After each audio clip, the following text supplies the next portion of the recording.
नमस्कार मित्रांनो, माझं नाव विजय। आज मी तुम्हाला जो प्रसंग सांगणार आहे तो मी शाळेत असताना माझ्यासोबत घडलेला एक प्रसंग आहे। या घटनेला आता बरेचसे दिवस होऊन गेले। आम्ही ज्या शाळेमध्ये शिकत होतो ते एक 10वी पर्यंतचं हायस्कूल होतं आणि आमच्या शाळेवर 10वीच्या विद्यार्थ्यांसाठी एक उपक्रम राबवलेला होता। म्हणजे ज्यावेळी मुलं 10वीला जायची त्यावेळी त्यांना नाईट स्टडी म्हणून एक उपक्रम होता। आता यामध्ये काय असायचं, 10वीच्या विद्यार्थ्यांनी रात्री शाळेवर अभ्यासासाठी जायचं। रोज एका विषयाचे शिक्षक शाळेवर नाईटसाठी मुक्कामालाच असायचे।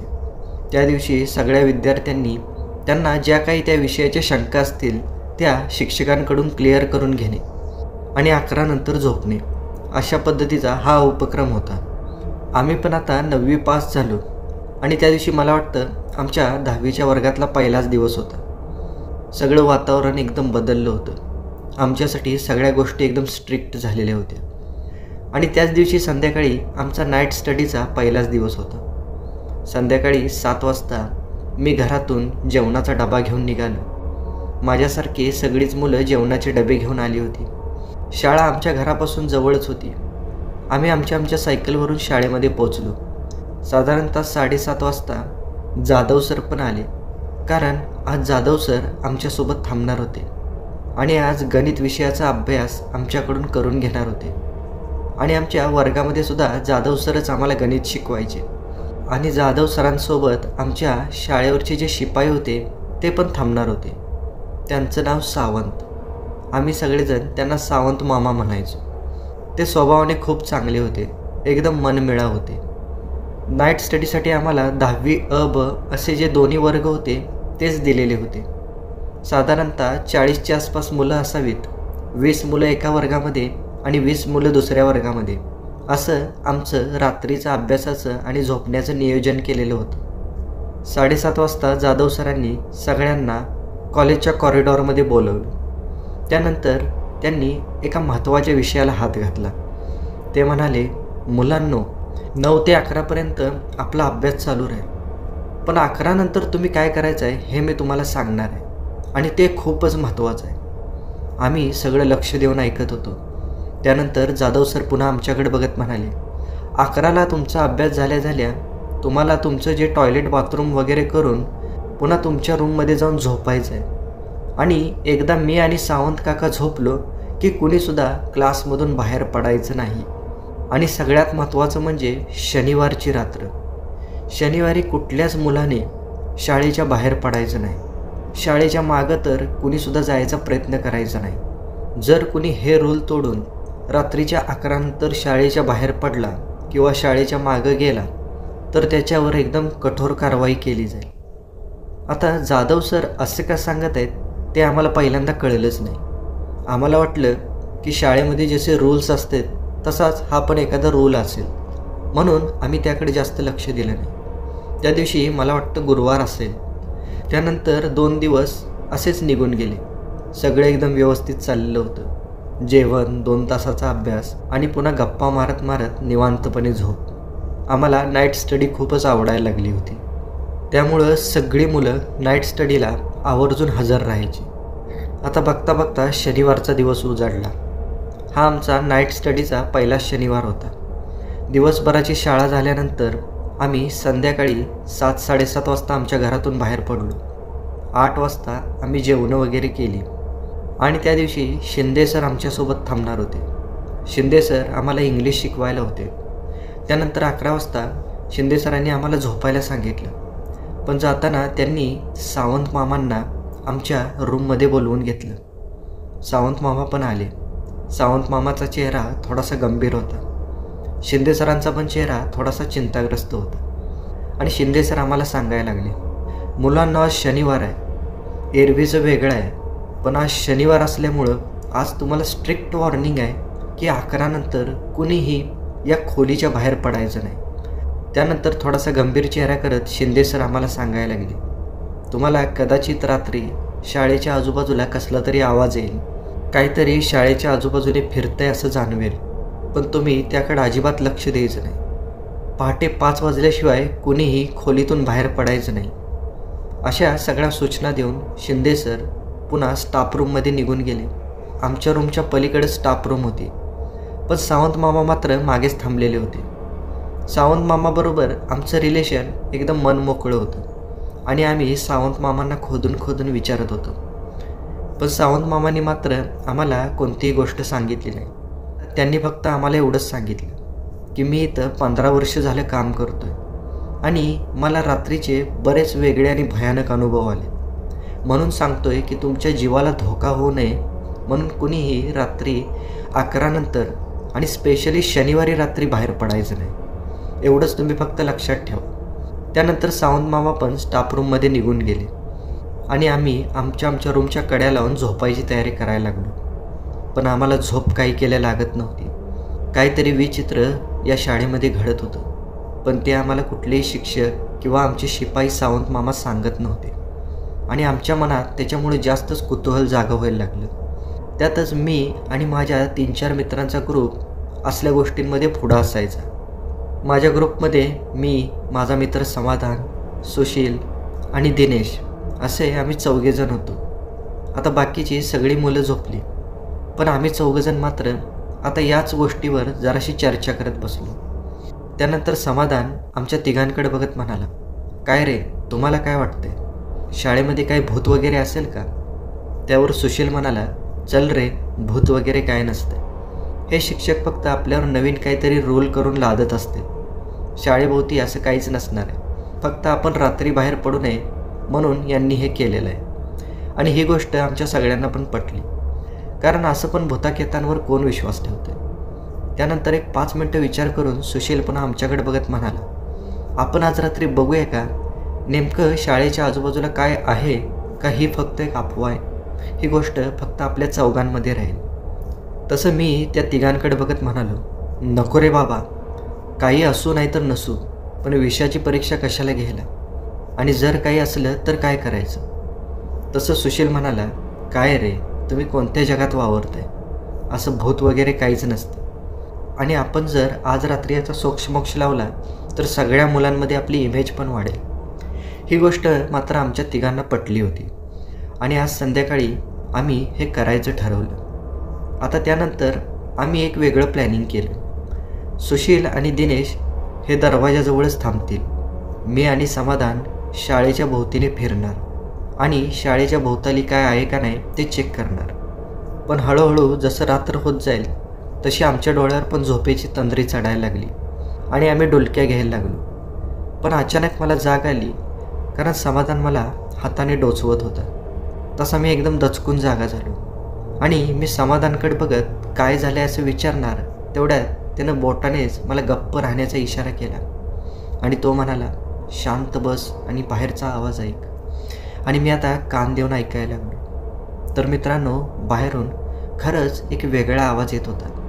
आमच्या शाळेच्या मागच्या बाजूला निलगिरीची खूपच मोठी झाडं होती आणि त्या निलगिरीच्या झाडांची पानं शाळेच्या मागच्या बाजूला भरपूर प्रमाणात पडलेली होती आणि त्या वाळलेल्या पाल्यापाचोळ्यावर कुणी थोडा जरी पाय ठेवला तरी त्याचा आवाज आम्हाला आतमध्ये यायचा आणि आम्हाला त्या आवाजावरून असं जाणवत होतं की कुणीतरी त्या पाल्यापाचोळ्यावरून फिरत आहे.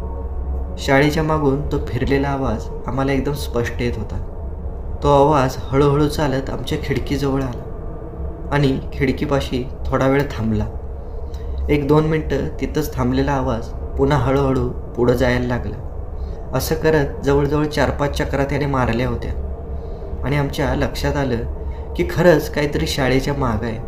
आणि आता आम्ही आमच्या प्लॅनिंगला सुरुवात केली. आम्ही हळूच कडी उघडली.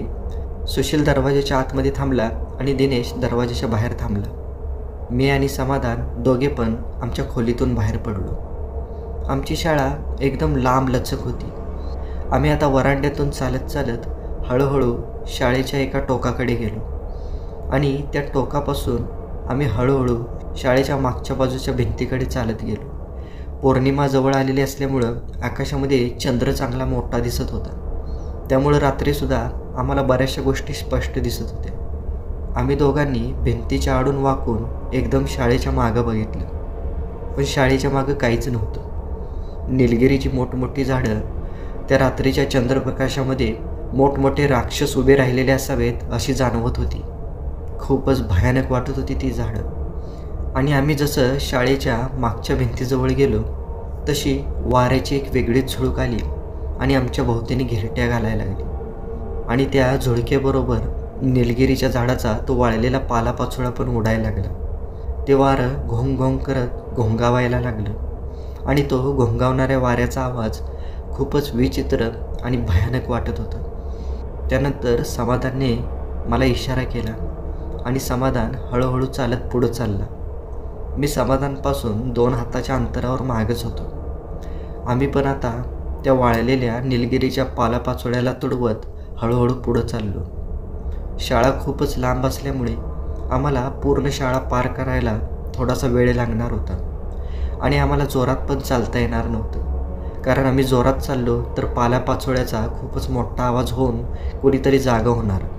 म्हणून आम्ही हळूहळू आमची पावलं टाकत शाळेच्या मागून चालत पुढं जात होतो. आता आम्ही हळूहळू चालत शाळेच्या एकदम मध्यापर्यंत पोचलो, जिथे आमची रूम होती. आणि आमच्या रूमच्या मागल्या खिडकीच्या जवळ आम्ही थोडा वेळ थांबलो, कारण इथूनच मगाशी कुणीतरी फिरल्यासारखा आवाज येत होता. आम्ही आता तिथेच थांबून इकडे तिकडे बघायला लागलो, पण आम्हाला तिथे कुणीच दिसलं नाही. आणि आता आम्ही तसेच पुढं जात पुन्हा शाळेच्या पुढच्या बाजूने शाळेत जायचा निर्णय घेतला. समाधान आता पुन्हा पुढं चालायला लागला. मी समाधानच्या मागच चालत होतो आणि अचानक मला असं जाणवायला लागलं की माझ्या मागं कुणीतरी आहे. जसं मी पाऊल टाकायचो तसं माझ्या मागं कुणीतरी पाऊल टाकत असल्यासारखं मला जाणवायचं. मी थोडा वेळ थांबलो आणि त्या आवाजाचा कानोसा घ्यायला लागलो. मी थांबलो की ती पावलं पण थांबायची आणि मी कानोसा घेत तसाच तिथं थांबलो. समाधान बराचसा पुढं गेला होता आणि मी आता पुन्हा माझं एक पाऊल हळूच पुढं टाकलं तसं मला जाणवलं की माझ्या मागं पण कुणीतरी एक पाऊल पुढं टाकलं. मी झटकन मागं वळून बघितलं तर मागं कुणीच नव्हतं. पुन्हा मला वाटलं की मला कदाचित भास झाला असेल, म्हणून मी त्या गोष्टीकडे दुर्लक्ष केलं. पण मी खरंच मनातून थोडासा घाबरलो होतो. अंगाला घाम सुटला होता, हातपाय लटलट कापायला लागले होते. आता मी अजून एक पाऊल पुढं टाकलं तसं मला माझ्या मागून कुणीतरी हसलेला आवाज आला. आता मात्र माझी स्पष्ट खात्री झाली की माझ्या मागं नक्कीच कुणीतरी आहे. मी एकदम दचकलो आणि मागं वळून बघितलं आणि मी मागं बघतोय तर काय, माझ्यापासून 8-10 हाताच्या अंतरावर एक आकृती उभी होती. एका बाईची आकृती.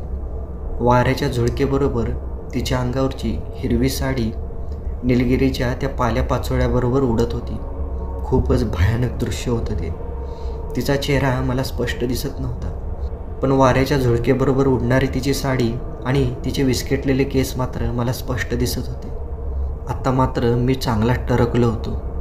माझे हातपाय लटलट कापायला लागले होते. मला काय करावं ते कळेना. आता समाधानला बोलवायचं सुद्धा त्राण माझ्या अंगामध्ये शिल्लक नव्हतं, एवढा मी घाबरलो होतो. तरी पण त्या पण अवस्थेत मी पुढं वळून बघितलं तर समाधान बराचसा पुढं जाऊन आता शाळेच्या भिंतीच्या शेवटच्या टोकाजवळ पोचला होता आणि तो आता वळून पुढच्या बाजूला जाणार होता. मी त्याला हाका मारायचा प्रयत्न करत होतो, पण माझ्या तोंडातून मात्र एक शब्दसुद्धा फुटत नव्हता. मी पुन्हा एकदा मागं वळून बघितलं तर ती बाई आता हळूहळू चालत पुढं सरकायला लागली होती. जणू काही ती माझ्याकडेच पुढे येत असावी. तिच्या पावलांचा आवाज आता मला पुन्हा एकदा स्पष्ट यायला लागला. मी पुन्हा एकदा पुढं बघितलं आणि मी जोरात पळायचा प्रयत्न करायला लागलो. आणि मी 2च पावलं पुढं टाकली असतील नसतील तेवढ्यात माझा पाय दगडामध्ये अडकला आणि मी धाडकन खाली पडलो. त्यामुळं बराचसा मोठा आवाज झाला आणि मी जोरात ओरडलो, समाधान. तसं पुढं गेलेला समाधान एकदम दचकला आणि तो पुन्हा शाळेच्या पुढं जाणाऱ्या भिंतीकडून माघारी आला आणि तो माझ्याकडे बघायला लागला. मी खाली पडलेलो होतो. माझ्या अंगामध्ये उठायचं सुद्धा त्राण नव्हतं. मी पुन्हा मागं वळून बघितलं तर ती बाई माझ्या एकदम जवळ आली होती. मी रांगत पुढं सरकायचा प्रयत्न करायला लागलो. एव्हाना समाधानने पण तिला बघितलं होतं आणि समाधान पण घाबरून तिथंच थिजून बसला होता. त्याला माझी मदत करायची होती, पण भीतीमुळे तो सुद्धा एकदम सुन्न झालेला होता. मी त्याला हाताने माझ्याकडे बोलवायचा प्रयत्न करत होतो, पण तो मात्र एकटक एकाच वस्तूकडे नजर लावून बसलेला होता. तेवढ्यात मला माझ्या पायाला गार काहीतरी जाणवलं. एकदम थंडगार स्पर्श होता तो. मी वळून मागे बघितलं तर त्या बाईने माझा पाय तिच्या हातामध्ये पकडला होता आणि तिच्या हाताचाच तो बर्फासारखा स्पर्श मला जाणवत होता. ती आता माझ्या पायाला पकडून मला मागं ओढायला लागली होती. आता मात्र मी खूपच घाबरलो. मी आता जोरजोराने किंचाळायला लागलो. तसा तो आवाज सुशील आणि दिनेशला पण गेला असावा. ती मला जोरजोराने मागं ओढतच होती. 2 मिनटं मला काय होते ते कळतच नव्हतं. मला वाटायला लागलं की मी आता यातून जिवंत बाहेर पडू शकणार नाही. तेवढ्यात दिनेश आणि सुशील समाधानजवळ आले. त्यांनी समाधानला हलवलं तसं तो भानावर आला. पुन्हा समाधान दिनेश आणि सुशीलला काय घडले ते सांगायचा प्रयत्न करायला लागला. त्या दोघांनी पण माझ्याकडे बघितलं आणि त्यांना पण दिसलं की मला पायाला धरून कोणीतरी ओढत नेत आहे. तरी पण त्या तिघांनी खूपच धाडस दाखवलं. ते जोरजोराने पळत माझ्याजवळ आले आणि त्यांनी पटकन येऊन माझे दोन्ही हात धरले आणि ते जोरजोराने मला पुढच्या बाजूला ओढायला लागले. पण मागची शक्ती मात्र खूपच ताकदवर होती. ती अजून पण मला जोरजोराने ओढत होती. पण अखेर माझ्या मित्रांनी माझी साथ सोडली नाही आणि त्यांनी मला कसं तरी ओढून त्या शक्तीपासून वाचवलं आणि मला त्यांच्याकडे ओढून घेतलं. पुन्हा मी झटकन माझ्या पायावर उभा राहिलो आणि आम्ही चौघेजण पळत शाळेच्या पुढच्या बाजूला निघून गेलो. आम्ही चौघं पण खूपच घाबरलो होतो. पटकन आम्ही आमच्या खोलीमध्ये गेलो आणि दरवाजा लावून घेतला. आम्हाला काय बोलावं ते कळत नव्हतं. जवळजवळ 15-20 मिनटं आम्ही एकमेकांशी काहीच बोलत नव्हतो. त्यानंतर आम्ही थोडेसे नॉर्मल झालो. पण आम्ही ही गोष्ट कुणालाच कळू दिली नाही. कारण आम्ही जर ही गोष्ट बाहेर कळू दिली असती तर शिक्षा आम्हालाच झाली असती. पण आम्हाला त्या दिवशी कळलं होतं की शाळेच्या आजूबाजूला एक विचित्र शक्ती वावरते आणि आमचे शिक्षक आम्हाला जे सांगत होते ते एकदम खरं होतं. ते आमच्या सेफ्टीसाठीच होतं हे त्या दिवशी आम्हाला कळलं होतं. त्यानंतर मात्र आम्ही 10वीचं वर्षभर नाईट स्टडीला जात होतो. पण आम्ही चुकूनसुद्धा रात्री कधी शाळेच्या बाहेर पडलो नाही. आज या गोष्टीला घडून बरीचशी वर्ष झालेली आहेत. पण आज जरी हा प्रसंग आठवला तर माझ्या अंगावर शहारा आल्याशिवाय राहत नाही.